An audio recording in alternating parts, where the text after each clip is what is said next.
Oddish Research Day is coming on Sunday, September 17th, which is going to include Shiny Oddish, as well as many other Pokemon that are going to be very good for you guys to be able to catch to maximize your Stardust and have great opportunities with bonuses in Pokemon Go. So let's check out all my tips and strategies in Pokemon Go. So welcome to the Trainer Club. Here we go!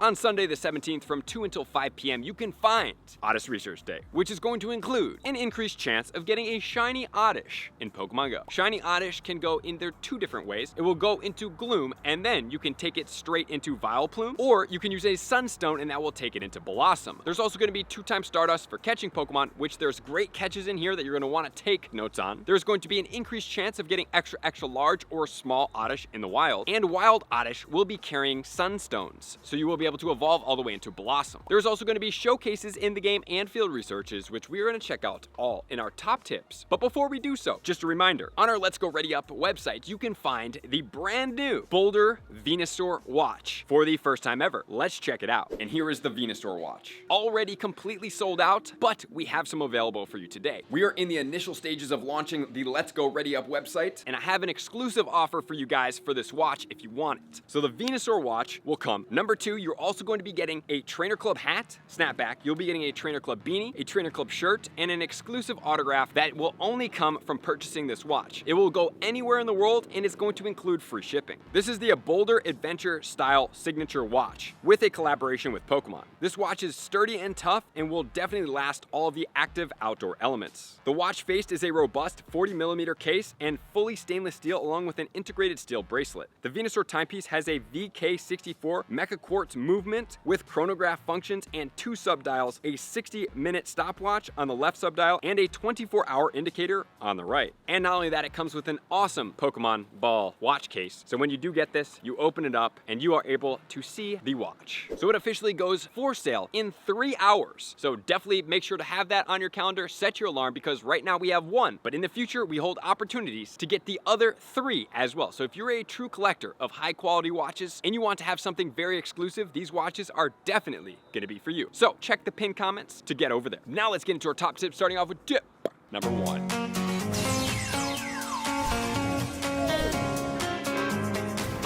Tip number 1 is going to be all about the spawns during this event. So we do have grass spawns going on, and some of you guys may be like, these spawns aren't so great. But I would agree with you from a face value. But from behind the scenes, accompanied with 2x catch Stardust, guys, we have some very, very lucrative Pokemon spawning here. Number 1 being Paris, Shroomish, as well as Foongus. All of these Pokemon are 500 Stardust per catch because they are boosted Pokemon. With Weather Boost, you will look at 625. Without Weather Boost and a Star Piece, 750. So times that by 2, you're looking at 1500 Stardust per catch, or if it is weather boosted and you have a Star Piece on, which would be sunny weather, 938. Multiply that by 2, 1876 every single time you catch this Pokemon with this condition. So you're going to want to have 6 Star Pieces for the grand total of 3 hours to make sure that this is going fully to the max. Not only that, I'm going to recommend 3 incenses to make sure you guys are optimizing here. And the other spawns, which are cool but not as valuable, we have Venonat, Bellsprout, Roselia, Cacnea, as well as Bunsweet. Okay, so every Pokemon in here can be shiny except for the Bunsweet. And it looks like there is no Oddish wild reported spawns, but it does say in the bonuses that Wild Oddish could have a Sunstone. So as of right now, I'm just going to consider that it's only going to be in the field research, but if you see it in the wild, you will be able to get a Sunstone unless they're considering catching it from field research as a wild Pokemon, which would then carry a Sunstone to help you guys evolve Gloom into Blossom. And unfortunately, none of these Pokemon have Megas, and none of them are meta-relevant attackers or PvP Pokemon, so this is a shiny hunt and a Stardust gain from their wild spawns. So then that's going to lead us into tip number 2.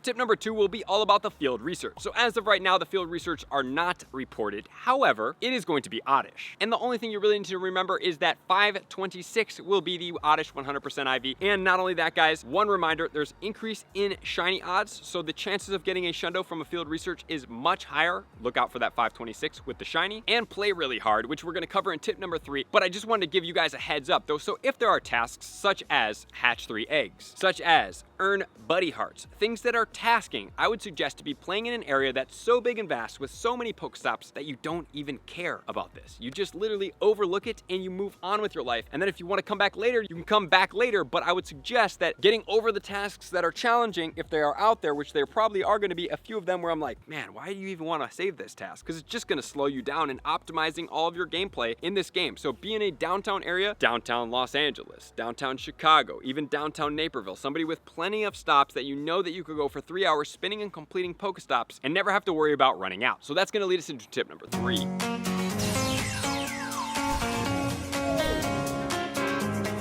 Tip number 3 will be about catching these Pokemon and what Mega to use. Okay, so Mega Pokemon, Mega level 3, very important. You have multiple grass type Pokemon that can optimize here. So Mega Venusaur, Mega Sceptile, Mega Abomasnow, and Primal Groudon works because it covers grass typing with its 3 typing coverage. So very powerful Pokemon right there. And the only Pokemon that will not be covered in there is going to be the Venonat because that is a poison and a bug type, but I think we can skip over some XL candy for that Pokemon. So that is going to lead us into tip number 4.